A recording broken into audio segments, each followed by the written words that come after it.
Welcome to the Fragrance Files. Welcome to the Fragrance Files. A scent memory for me that really haunts me is gardening with my dad in the spring. Every year, my dad was this really tough looking biker guy who loved to garden. It was his favorite thing to do come the springtime. So just this idea of this damp, wet earth, the fresh dirt coming out of the bags, the lilac starting to bloom, the green stems starting to shoot out of the ground, the harsh sunlight and the sweat dripping off of our foreheads, all of that combined, I've just never been able to completely find that all in one fragrance, but I am still on a mission to find it. Yeah, I think for me, there's an emotionality to a scent memory that kind of haunts me, and it's particularly when I had to like upkeep my grandmother's house after she passed Mhm. until we could sell it, and going particularly into her kitchen and like standing in a place where there was so much joy and like knowing this, learning how to make gnocchi and learning how to make her version of beef stew and this love that no longer was Yeah. mixed with that like scent of dust and shut off building. Um, Yeah. it's such an interesting way that it's a void that still has a scent. Yeah. And it's one of those things, is it a scent that you would want to wear or just something that you want to sniff and experience and not necessarily a thing you want to put on your body all the time? Maybe not all the time, but Not all the time. there's a ritualism there that I could get with. Oh yeah, but I definitely have those fragrances that sit on the shelf that I want to sniff, and I'll spray on a blotter and just sort of, or spray in the back of my hand and sniff while I'm watching a movie and relaxing, versus the ones I actually want to smell like every day. So, but I love that. I love that about our scent memories and what it brings up for us. Yeah, absolutely. I have to think about, we've talked a lot about how fragrance entered our lives. And, Absolutely. there's so many trending videos on like how did you get into collecting fragrance, but also like why did it stick? Hmm. Um, I went on my little journey in COVID wanting to find a signature scent because I still believed in those at the time. And Oh, not anymore? mm, Interesting. but that's fine. It's a fun story, but like why did it resonate so much with me? And I think it's just because I view it as such an art form. I love it the same way I do music, the same way I do museums. Yeah, I agree a lot. For me, it was very, I've been a collector for since I'm a teenager, and it definitely sort of plateaued for a little bit in my 20s, where I was sort of became a signature scent girly, and it was By the Fireplace by Mason Margiela. It was like my go-to for so long. But I think it was after I had my second kid and I had this sort of loss of self and didn't really know how to connect back to feeling good and to feeling good about myself. And I started turning to fragrance again, and it really woke something up inside of me where it's like, I may not look the way I did prior to children. I may not behave the way I did prior to children, but I can still feel good about myself. And if this little bottle is going to help me do that, let's do it. And yeah, it just sort of snowballed from there. Yeah, and I think about, we I have talked with a lot of people in the Goth Fragrance Dialogue series about fragrance as armor, fragrance as an enhancement to the version of yourself you bring in, but we also bring a lot of biases and prejudices in the perfume world. Like I know for Yeah. me, I'm I can be quite dismissive of the designer brands because I skipped them entirely. I started with Le Labo, and then I tried a Tot Libre d'Orange, and then it was straight into Order Parisi and Nasomato. And like, I never had a JPG LaMail phase. Yeah. Um, so I know sometimes when we get into conversations around like, well, is this good?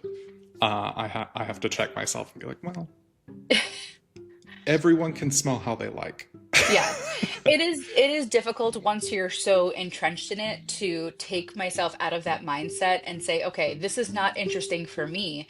but does it smell good and what kind of audience is it for? Not everything is made for us. Actually, very little is made for, in comparison to the world of fragrance, is made for our kind of taste. So when evaluating something or accepting something for review, I try to think of it in that way. Is this something that I'm going to connect with? No, but who is going to connect with this? And then there are just straight up really, really poor things that come out and hopefully don't get sent to me. But Yeah. it's a whole different conversation.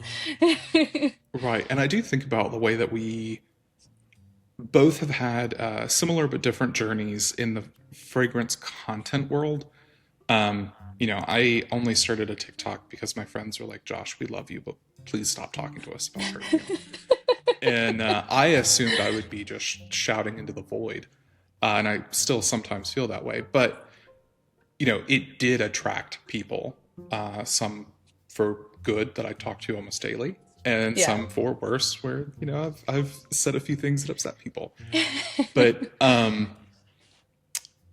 moving from that, well, I don't resonate with the term influencer. I don't resonate with the idea that I'm Yeah. like a large following, taste maker in the perfume world. Hmm. But I do love talking to the perfumers. I love talking to them about why they do it. Hmm. And my content seems to have started resonating with people who feel similarly and the perfumes themselves. Yeah. Uh, and your journey has been a little different. It has. I am still, you're still a way bigger creator than I am. But we're inching closely to it. But my sort of content journey, again, it started off as just needing a way to channel my creativity. And it really sort of blends in all these different things I've done throughout my career. Like I went to school for photography, I went to school for culinary arts, I went to school for education, and just sort of blended those three things together in the way that I speak about fragrance and the way that I connect with it. And it's really led more to a career in the outside world, outside of content creation, which I think um, ultimate goals, that's what I want.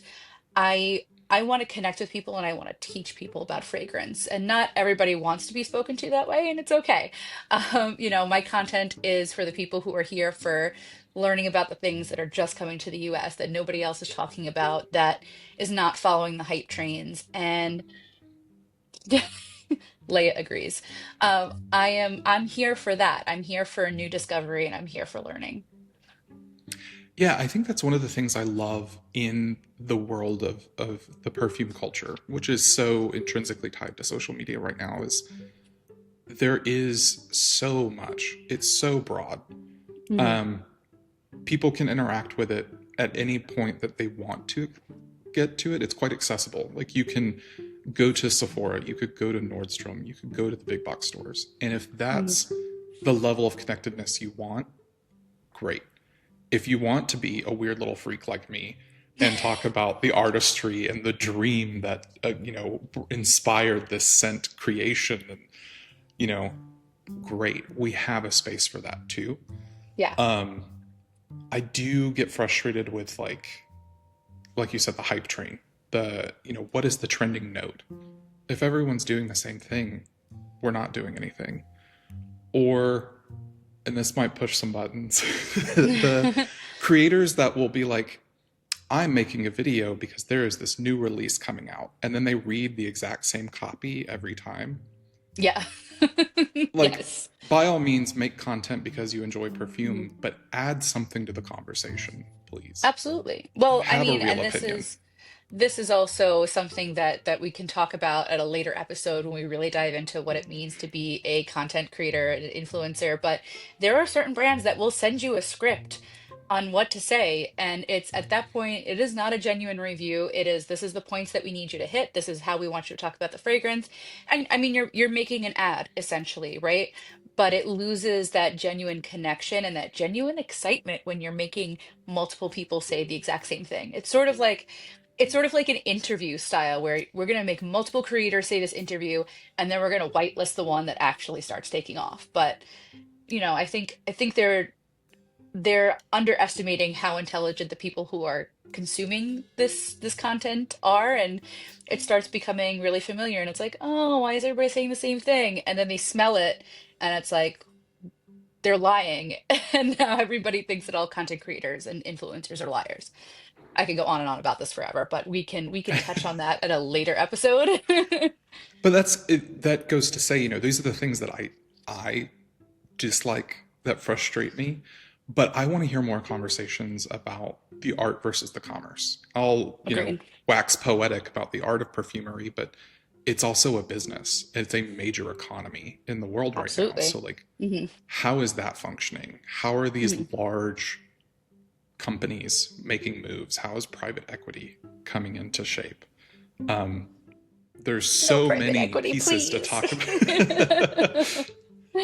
But also like memory versus performance.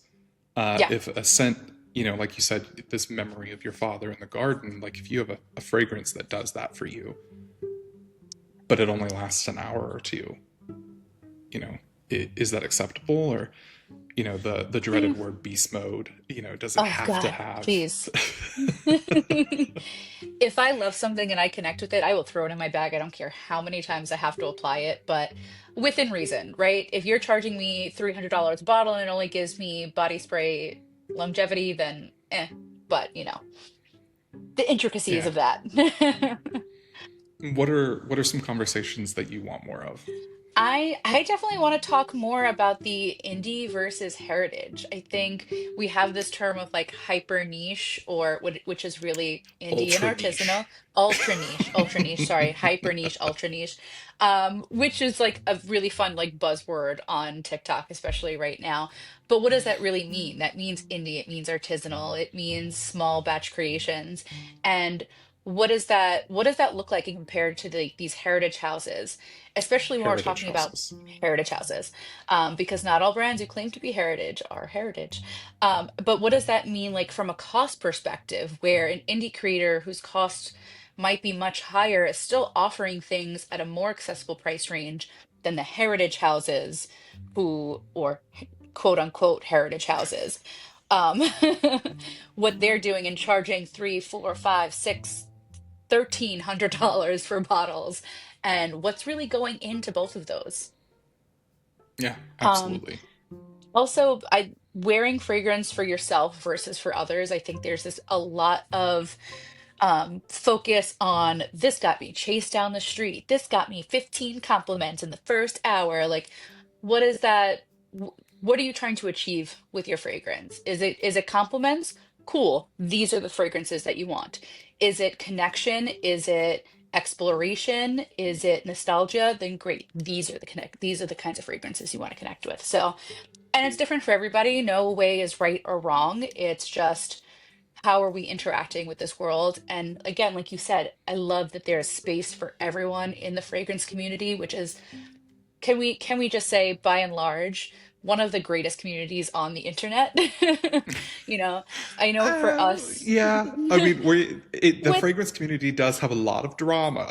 it does have a lot of drama. It does, but I feel like the connections we've made are really so genuine, and making friends on the internet, definitely something we were told not to do as kids, and here we are making podcasts together.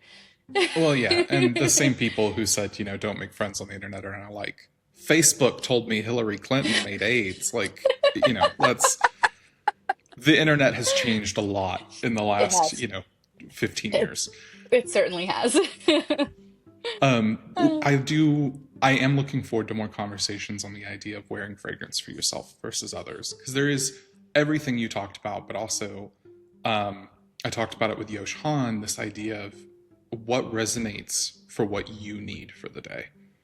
And Mhm. sometimes you do need some exterior validation. Absolutely. Sometimes you do need some Absolutely. compliments. Yeah. Um, but yeah, that is to say, this podcast, we talked about wanting it to exist for a space to explore fragrance as a culture, as a memory, and as an identity. And not just to say, these are the top 10 panty droppers. Here's the hot five beach scents. Like, If you we want to get want twisted this. like a pretzel. Yeah, I smell like a Uh, snack because I am a snack. Whatever.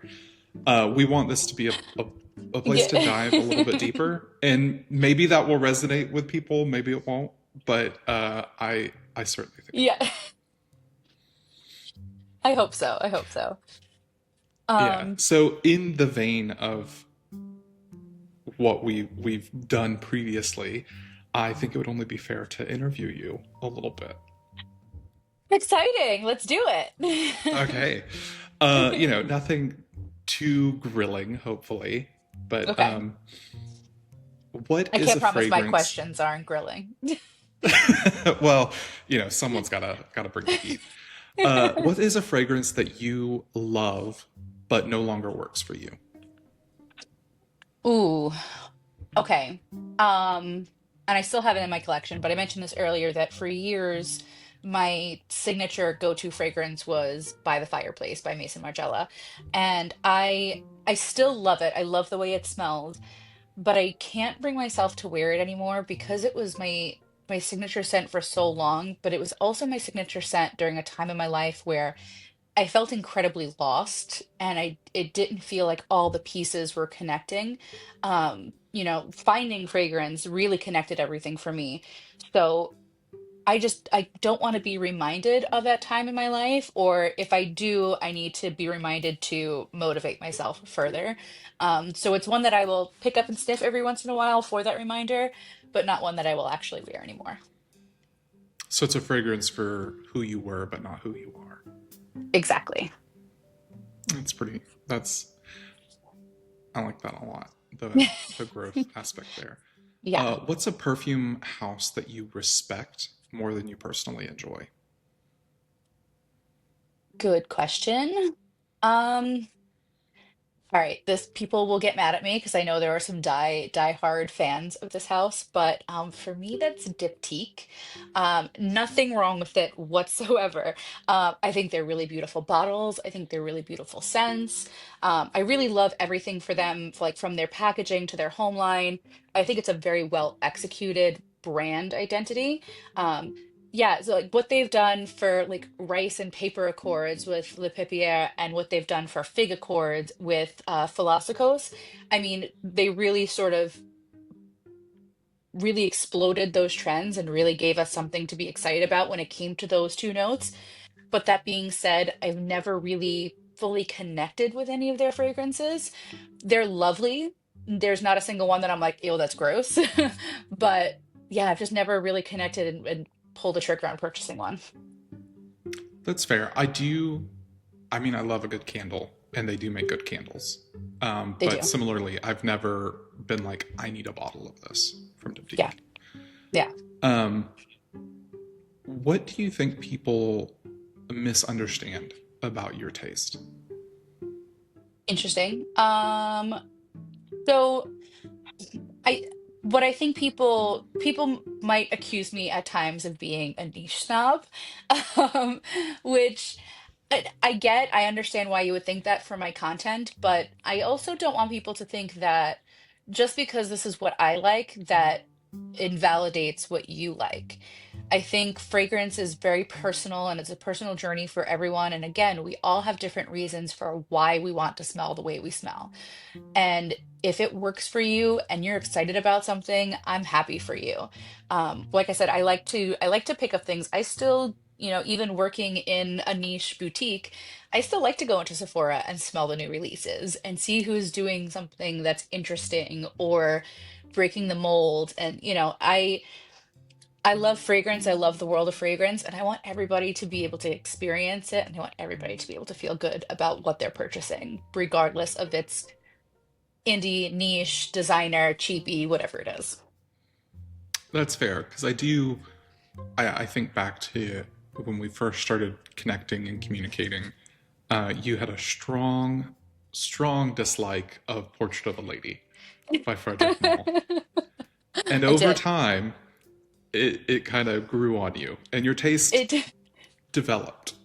It did. It did. Our taste does change. Our noses change as we smell more, and I think trend, looking forward, I think people have been in the fragrance game for so long that they are starting, the regular consumer is starting to get a little bit more bored with the mainstream mass appealing scents. And I think more people are starting to branch out and look for something a little bit more interesting, still mass appealing, still enjoyable. I understand not everybody wants to smell like barnyardy oud, and that's okay. I still want to smell it, but I think. And I will say, I still absolutely hate the first 15 seconds of Portrait of a Lady, but after that, it's gorgeous. I've grown, Fair. I've matured. And what is a scent that feels too close to home?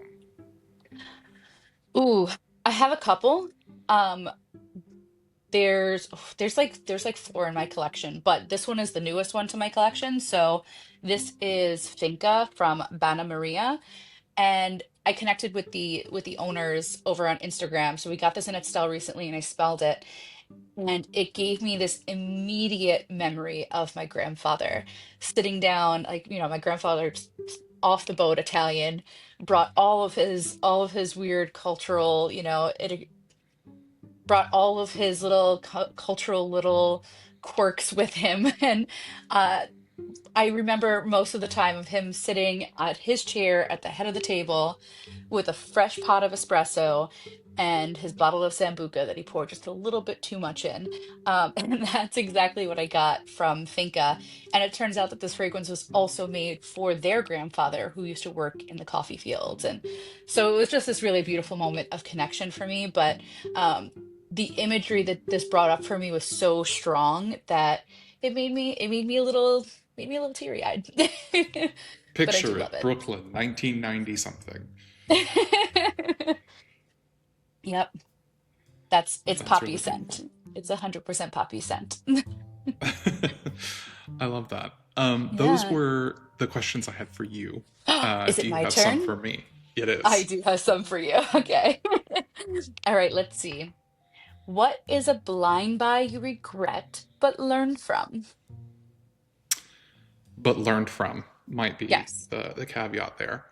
Uh, so I think for me it would be relatively early on in what I would say was like my consumption phase when I collected a lot Mhm. of perfumes really quickly.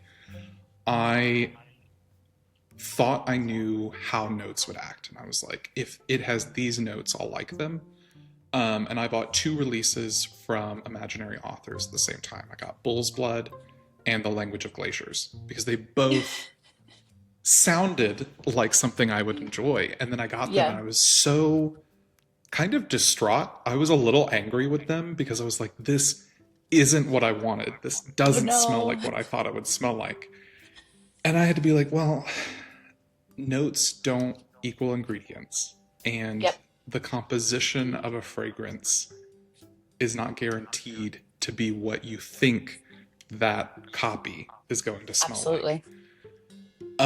So I had to like kind of stew in my frustration and be like, well, I shouldn't have blind bought this under the assumption that it would smell the way I thought it would smell. Yeah, Um, and then to say, okay, well, sampling is still important. yes. and, and if I had taken the time to say, okay, well, let me sample these, I would have been able to save myself the money and not Absolutely. bought two perfumes that I immediately was like, I'm never going to wear this. Yeah, this is a good teachable moment for everyone that notes are a lie. They are just marketing. So don't ever just go Yes. off of the notes. And you're not guaranteed to like something just because it has a note that you tend to gravitate towards. Agreed. The way Agreed it 100%. is presented might be different. The particular scent molecule that's being used might be different. And there's a whole conversation to be had around Abs notes. Absolutely.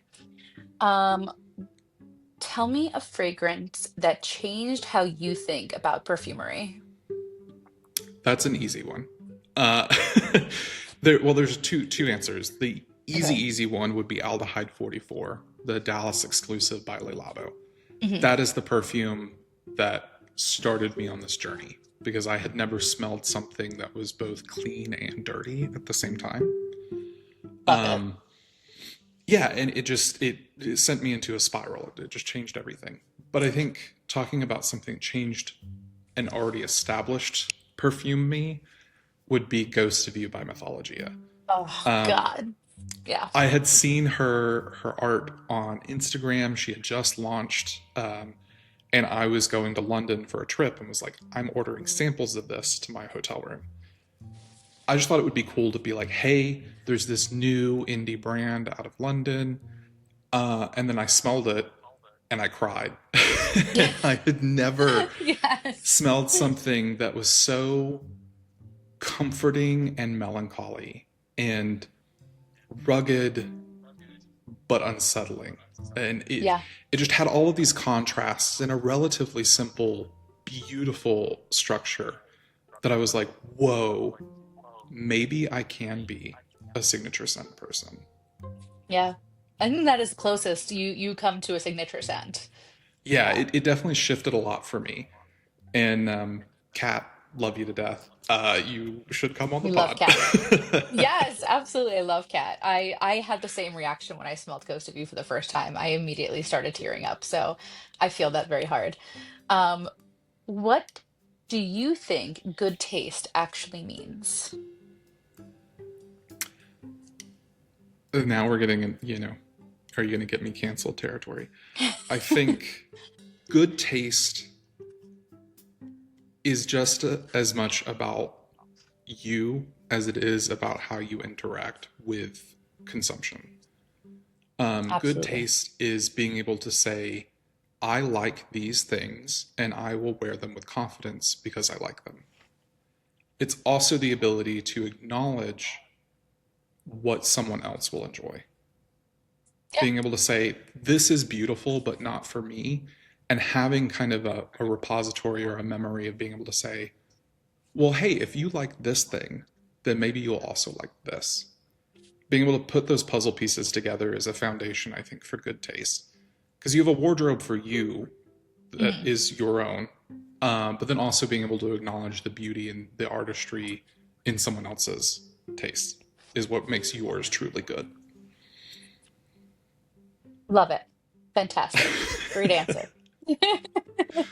Okay. And last question. What kind of guest makes you nervous in a good way? All of them.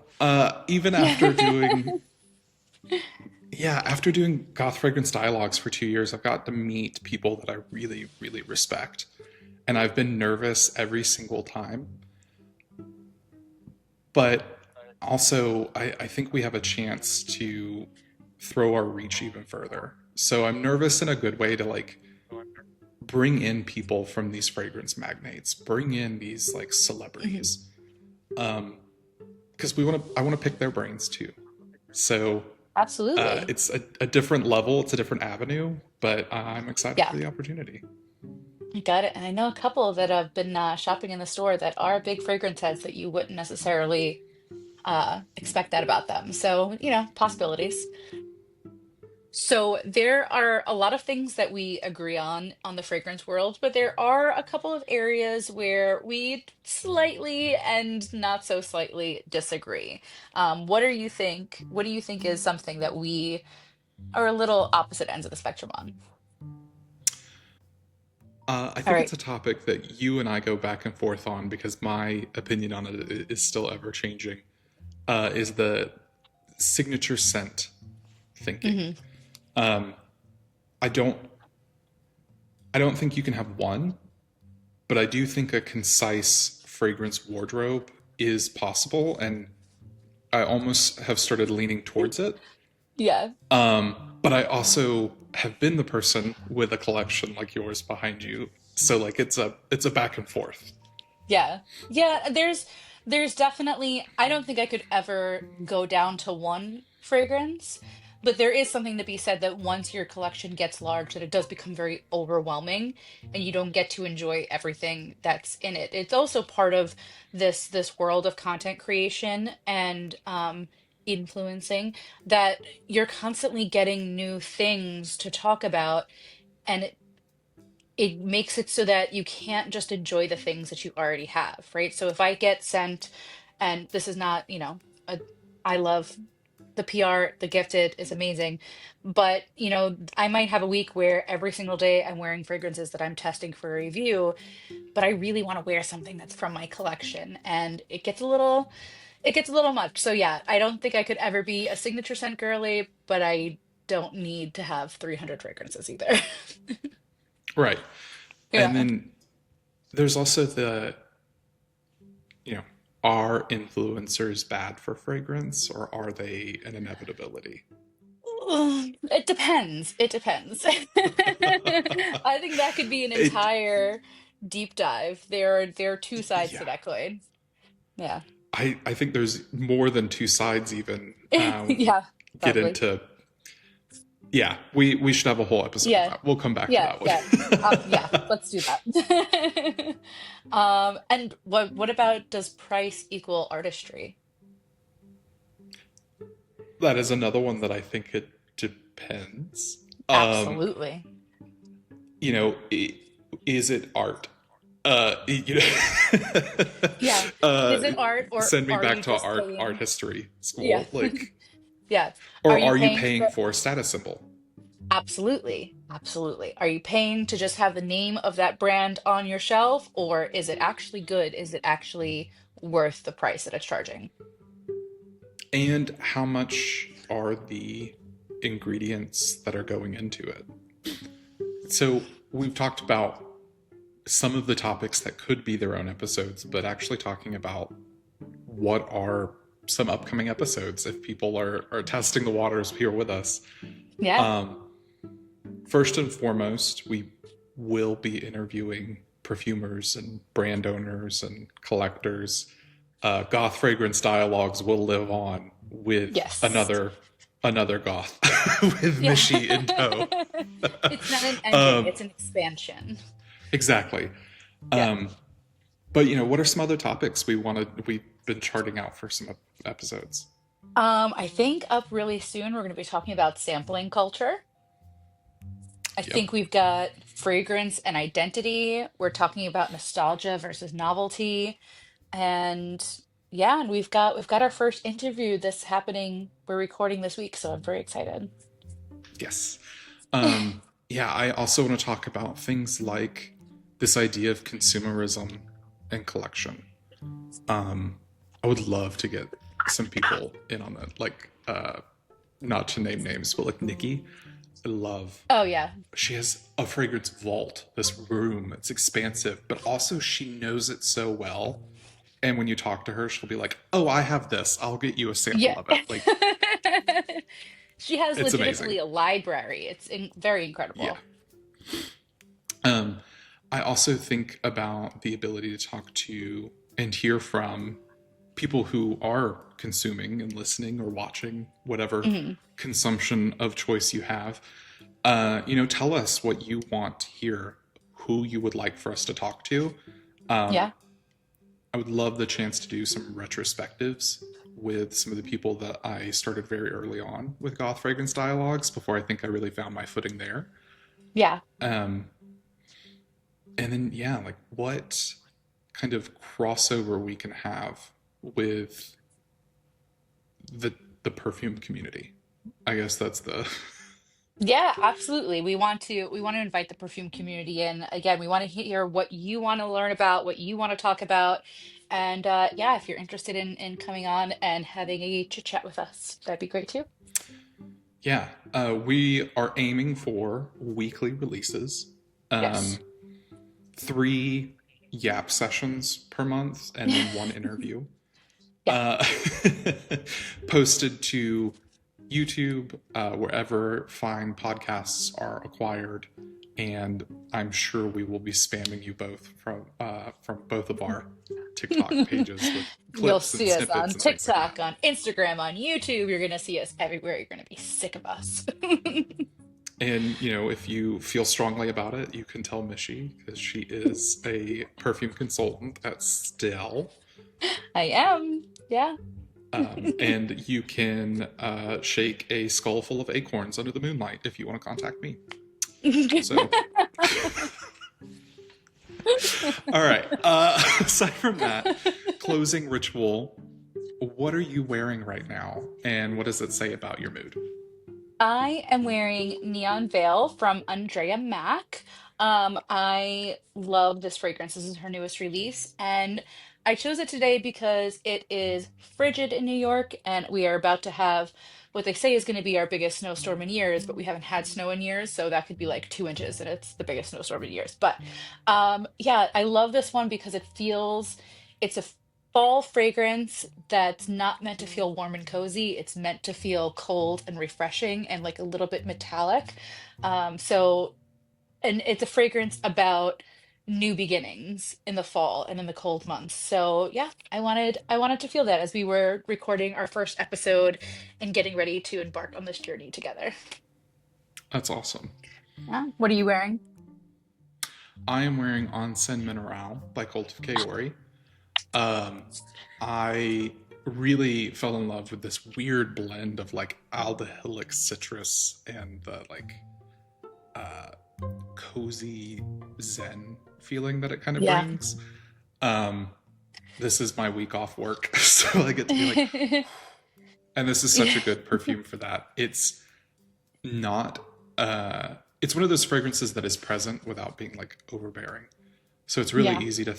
I'm finding it very easy to throw it on and be like, okay, I've done Yeah. my ritual of putting perfume on for the day, and it's just that breather, that like moment of Yeah. pause. Yeah. I love those fragrances. I mean, Chris is the king of texture in fragrance, so I am super excited that we get to dive in and talk with him soon. Yeah. And if you're listening, what are you wearing, and what does it say about your mood? We'll see you next time. Yes. Jealous. Bye.